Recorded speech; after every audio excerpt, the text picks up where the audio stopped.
दोस्तों, कैसे हैं आप लोग। जैसे हालात हो रहे हैं उससे मैं अंदाज़ा लगा सकता हूँ कि कुछ ज़्यादा खुश नहीं होंगे। जैसा मैंने पहले जिक्र किया था कि अब बहुत सारी ईमेल्स आने लगी हैं, तो इसलिए मैंने सोचा है कि वो फर्स्ट हैंड वाक़यात जो मेरे अजीज़ दोस्तों के हैं उनको रोक कर उन वाक़यात को रिकॉर्ड किया जाए जो ईमेल्स की सूरत में मिल रहे हैं। जो ईमेल मैं अभी पढ़ूंगा वो अमरजोत ने चंडीगढ़ से लिखी है, जिसमें वो एक बहुत ही क्रीपी वाक़या बता रही हैं। अंधेरा करके अकेले में सुनेंगे तो आप उस खौफ को फील कर पाएंगे। वाक़या सुनने से पहले चैनल सब्सक्राइब करके बेल आइकन पर क्लिक कर दीजिए, ताकि अब जो आगे ईमेल्स मैं पढ़ूंगा वो बहुत क्रीपी स्टोरीज हैं और हो सकता है उनमें से कोई एक ईमेल आपने भेजी हो तो वो आपसे कहीं मिस ना हो जाए। एक बात और मैं बता दूं, जो ईमेल्स मुझे मिलती हैं या जो वाक़यात मुझे लोग खुद सुनाते हैं, मैं उनको अपने तरीके से लिख लेता हूँ। इसलिए आप लोग जो कहानियां चैनल पर सुनते हैं वो मेरे अल्फाज में होती हैं। ये कहानी मेरी प्यारी दोस्त मूना के बारे में है, जिसकी अब डेथ हो चुकी है। ये जो किस्सा है ये उसकी डेथ की वजह नहीं है, उसकी डेथ मेडिकल प्रॉब्लम्स की वजह से हुई है। उसके साथ कुछ मेडिकल प्रॉब्लम्स थी बचपन से, और शायद इसी वजह से उसके पेरेंट्स ने उसको बहुत लाड से पाला था। जो मर्जी उसका दिल करे, जो ख्वाहिश करे, उन लोगों ने हमेशा पूरी की। खाते पीते लोग थे, इसलिए उन्होंने कभी कोई कसर नहीं छोड़ी थी उसके लाड उठाने में। उसको चंडीगढ़ में मेडिकल यूनिवर्सिटी में एडमिशन लेने की जिद हो गई थी, इसलिए उसके अब्बा ने उसका सेल्फ फाइनेंस पे एडमिशन करवा दिया था चंडीगढ़ में। उसने उस वक्त मुझे भी बहुत फोर्स किया था, हत्ता कि मेरी फीस से लेकर सारे खर्चे उठाने को तैयार थे वो लोग। उसकी अम्मा ने भी मुझे बहुत कहा था, क्योंकि वो लोग मूना को अकेला नहीं जाने देना चाहते थे, लेकिन मेरे घर वालों ने ये गवारा नहीं किया और बिल्कुल साफ मना कर दिया। वो चंडीगढ़ चली गई और उसके बाद सोशल मीडिया और कॉल पर उससे राब्ता रहा। मूना लोगों का चंडीगढ़ में बी केबिन रोड पर अपना फ्लैट था। ये लोग जब भी कभी इत्तेफाक से चंडीगढ़ जाते तो उधर ही ठहरते थे।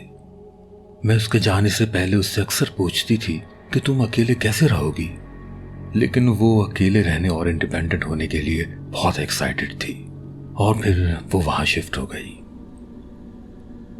कोई 3 दिन ही गुजरे होंगे, मुझे आधी रात में उसकी कॉल आई जो मुझसे मिस हो गई थी।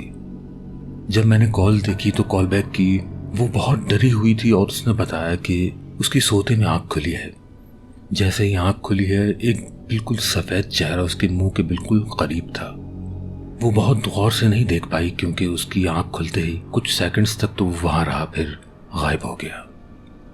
अब उसे बहुत डर लग रहा था, नींद नहीं आ रही थी। मैंने उसको कहा कि तुमने कोई ख्वाब देखा होगा, पहली बार अकेले रह रही हो, घबरा गई हो, तुम लाइट्स ऑन करके सो जाओ, अंधेरे में मत रहो। वो काफी देर मुझसे बातें करती रही, हत्ता कि सुबह की रोशनी हो गई। रोशनी होने के बाद उसको थोड़ी हिम्मत हुई तो वो कहने लगी, मैं अब यूनिवर्सिटी जा रही हूँ, और इस तरह हमारी उस रात की बात खत्म हुई। दूसरा इंसिडेंट इसके फिर एग्जैक्टली 3 दिन के बाद हुआ था। उस रोज उसने मुझे कॉल की और बहुत घबराई हुई थी। वो ये तक कह रही थी कि अब वो उस फ्लैट में वापस नहीं जाएगी। उस वक्त वो अपार्टमेंट्स के सिक्योरिटी रूम में थी। डिटेल्स उसने ये बताई कि 2-3 दिन से सब ठीक है, सिवाय रात में नींद नहीं आती है। लाइट्स सब खुली रखती हूँ, फिर भी डर लगता है। लेकिन आज जब यूनिवर्सिटी से वापस आई तो अच्छी खासी रात हो चुकी थी, क्योंकि मैं यूनिवर्सिटी से एक दोस्त के घर चली गई थी, और जब वहां से अपने फ्लैट में आई हूं तो काफी रात हो चुकी थी। अब जब फ्लैट के अंदर गई तो दरवाजा खोलते ही फ्लोर पर बहुत सारा लिक्विड पड़ा हुआ था, जिसकी बदबू फ्लैट के बाहर तक आ रही थी। मैं उसको टापते हुए रूम के अंदर गई तो मेरा बेड भी पूरा गीला हो रहा था, और उसमें से भी वैसे ही शदीद बदबू आ रही थी। मुझे अंदाजा ही नहीं हो रहा था कि ये क्या हुआ है फ्लैट में, और उसी वक्त मुझे बहुत क्रीपी हंसने की आवाज आई बराबर वाले रूम से।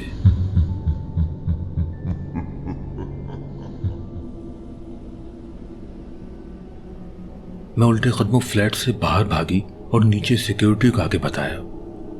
अभी इन्होंने मुझे सीसीटीवी फुटेज दिखाई है कि फ्लैट से सुबह मैं ही बाहर निकली हूं, और अभी वापस भी मैं ही अंदर गई हूं।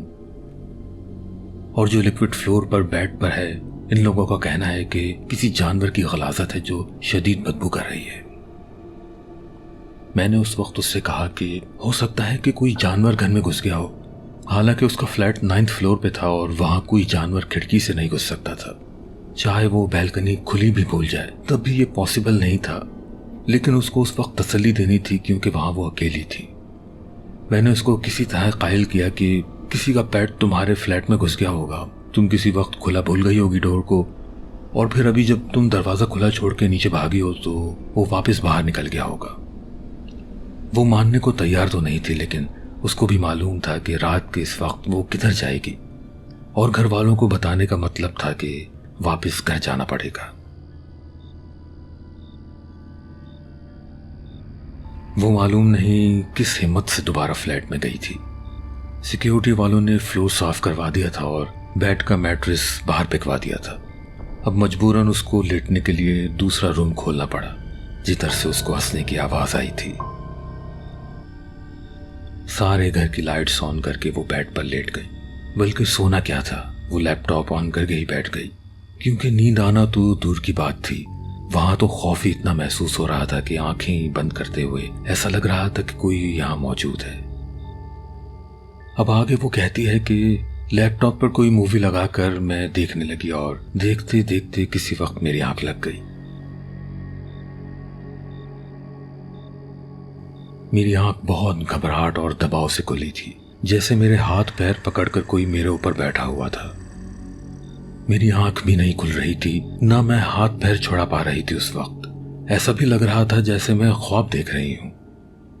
फिर सबसे पहले मेरी आंखें खुली, लेकिन मेरी कैफियत बिल्कुल वैसी ही थी कि किसी ने मुझे बहुत ताकत से पकड़ा हुआ है।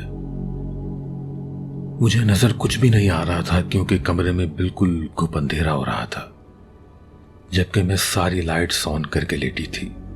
और फिर जो भी मुझे पकड़ा हुआ था उसने मुझे एकदम छोड़ दिया, और मैं उठते ही बेड से टकराती हुई अंदाजे से रूम से बाहर निकली और इधर उधर हाथ मारकर लाइट्स ऑन की, और नंगे पैर ही फ्लैट से बाहर भागती सीधी लिफ्ट से नीचे दोबारा सिक्योरिटी वालों के ऑफिस में चली गई।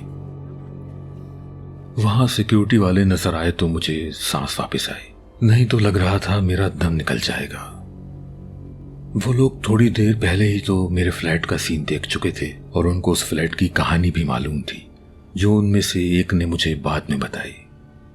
बस उन लोगों ने उस वक्त तो मुझे पानी पिलाया, उनमें से दो ऊपर फ्लैट देखने चले गए, क्योंकि मैं उनको कुछ बता नहीं पा रही थी कि आखिर हुआ क्या है।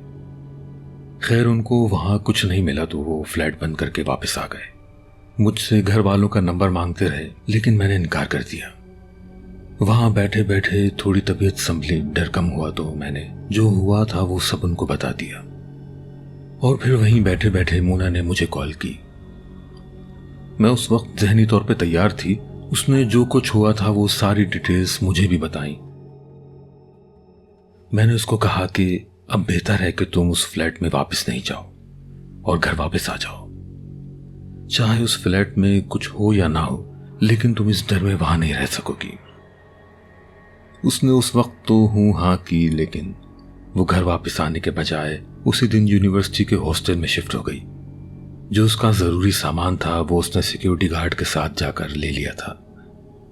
जब वो सिक्योरिटी वालों के साथ फ्लैट में सामान लेने गई थी तब एक गार्ड ने उसको कहा, मैडम मेरी मानिए, इस फ्लैट में दोबारा मत आइएगा। आपने शायद गौर नहीं किया है, इस फ्लोर पर चारों फ्लैट्स खाली हैं, इस फ्लोर पर कोई नहीं रहता, और अगर इतनी पोश बिल्डिंग में पूरा फ्लोर खाली है तो समझ जाइए कि यहां गड़बड़ है। बाकी मेरी जॉब की मजबूरी है, मैं आपको और कुछ नहीं बता सकता। मोना उसके बाद हॉस्टल शिफ्ट हो गई और वहां उसने अपनी स्टडीज मुकम्मल की। कभी दोबारा उसके साथ कोई वैसा वाकया पेश नहीं आया जिसकी वजह से वो मुझे कहती थी कि वो मेरा वहम नहीं था, वहां जरूर कुछ था और उसकी एक अजीब निशानी भी उसके पास मौजूद थी।